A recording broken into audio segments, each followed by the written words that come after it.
disons, au trésor public.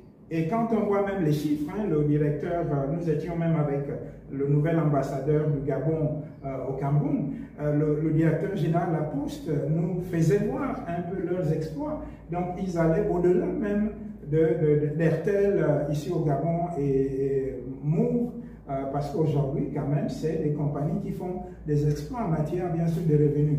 Donc, j'ai été très fasciné de voir que la Poste, en fait, du Cameroun, a au moins 11 milliards de francs CFA qu'elle verse à l'État. Ce n'est pas l'État qui donne, bien sûr, à la Poste. C'est la Poste qui donne à l'État.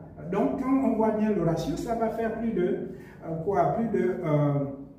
60 milliards de francs CFA que la Poste du Cameroun, du moins, verse à l'État.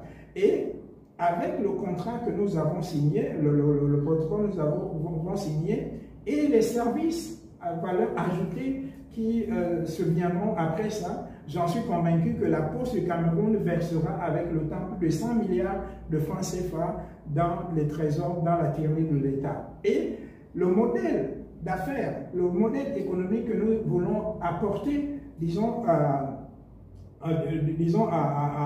ces pays-là, du moins dans la sous-région, plus le Congo-Kinshasa, c'est un modèle économique qui va réinventer non seulement la Poste, mais également qui va faire que la Poste ne dépende plus de l'État.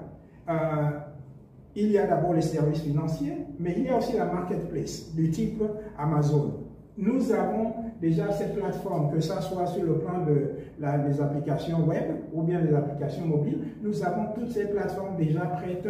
Alors nous sommes en train de travailler au Congo-Brazzaville. Nous avons fait une première livraison en fait des motos parce qu'il y a aussi le e-logistique, c'est-à-dire la livraison qui va être en fait, vous savez, ça c'est une mission régalienne hein, de la Poste. La Poste est connue par le fait de livrer les courriers, livrer les biens, les marchandises et autres. Maintenant, avec la ZLECAf, la zone de libre-échange, ce que nous voulons mettre en place, c'est quoi? C'est un système de paiement qui fera que, dans le cas de la sous-région, aujourd'hui, nous avons 3 pays, plus le Congo-Kinshasa, et nous allons aussi aller après le Tchad, après la Centrafrique et la Guinée équatoriale pour que nous puissions boucler, dans le cas, bien sûr, de la sous-région. Notre objectif, c'est de créer un écosystème qui va avantager, les transferts transfrontaliers,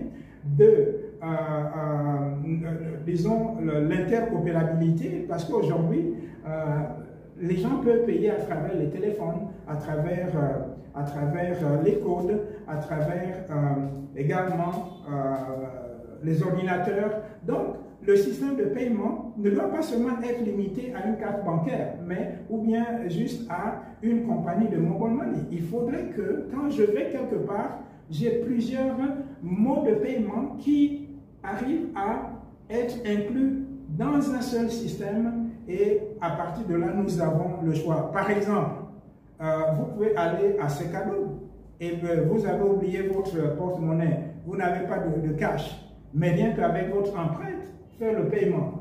Et c'est la technologie que nous voulons mettre en place qui va être dans le cadre non seulement du e-commerce ou des échanges commerciaux, mais également dans le cadre de l'UPU, l'Union Postale Universelle, que nous voulons intégrer pour que nos systèmes de paiement puissent bénéficier, bien sûr, disons, à notre sous-région, disons, et en particulier et en général à l'Afrique. Nous avons l'expertise qu'il faut. Partout où nous allons, nous sommes reçus. Vous savez, on ne vous donne pas un contrat comme ça, on ne vous donne pas un protocole d'accord comme ça.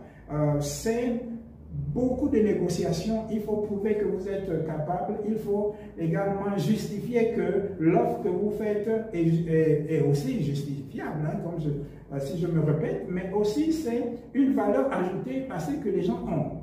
Donc, ce que nous apportons ici, c'est de l'innovation. Souvent, les gens disent, mais vous êtes de la diaspora, quelle différence vous faites? Bon, ici, nous apportons quelque chose d'innovants. C'est vrai que ce n'est pas facile. Ça fait bientôt 1 an que je suis au Gabon. J'ai été dans les bureaux, j'ai rasé les murs, j'ai fait beaucoup de choses avec mon équipe. Aujourd'hui, nous sommes une équipe, rien qu'au Gabon, de près de 20 personnes, des personnes qualifiées. Et nos activités vont de l'inclusion financière à la réduction de la fracture numérique, dont l'objectif c'est la création des emplois. Quand, du moins, nous avons été très enchantés de voir que la Direction générale pour la promotion de l'économie numérique, j'admire beaucoup les compatriotes de la diaspora qui sont venus d'Europe, des États-Unis et bien d'ailleurs. Je voudrais dire au gouvernement qu'il y a encore d'autres ressources, que ce soit sur le plan national ou international, que les dirigeants puissent prendre en compte ces ressources-là. Il y a des gens qui n'ont pas de pistons comme nous autres. Et les Gabonais voient, les Gabonais suivent, ils savent qui est qui. Et par rapport à ça, ce n'est pas une compétition, mais il faut qu'on soit complémentaires. Ça veut dire quoi? Ça veut dire qu'il y en a qui vont jouer des grands rôles, il y en a qui ont plus de faveur, disons, par rapport à leur connexion. Rien de mal en ça, mais il y en a également qui se débrouillent. Vous savez, vivre 1 an au Gabon, ça coûte assez d'argent. Vous êtes venu chez moi, vous connaissez qu'est-ce que ça coûte de vivre là où nous sommes. Entretenir près de 20 personnes, les amener, pas tous, amener quelques-uns en voyage, c'est beaucoup. Mais je ne dépends pas du gouvernement. Le gouvernement ne m'a même pas donné un penny pour ça. Quand je dis le gouvernement, je parle de la présidence et autres. Mais s'il y avait des gens vraiment encouragés, c'est des gens comme nous autres.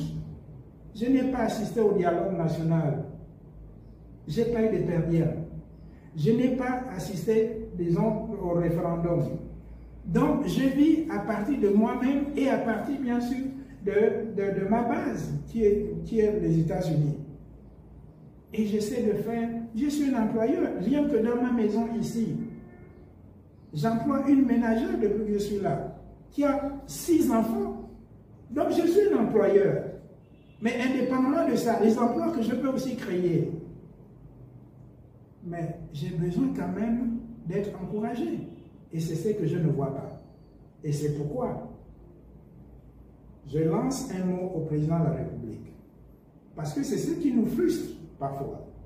Vous voyez quelqu'un se lève le matin, il vient sur le net, il pense ce qu'il a à apprendre, mais il faut voir pourquoi lui le fait. Il le fait tout simplement parce que nous, en langue, on dit que vous voyez les pigeons qui crient souvent. On dit le pigeon, c'est taper la torse, le torse. C'est tout simplement parce qu'il était dépassé par les événements. C'est souvent dépassé par les événements que nous arrivons parfois, heureusement qu'on est d'un certain âge maintenant, on se maîtrise. Je n'ai jamais insulté les gens, hein.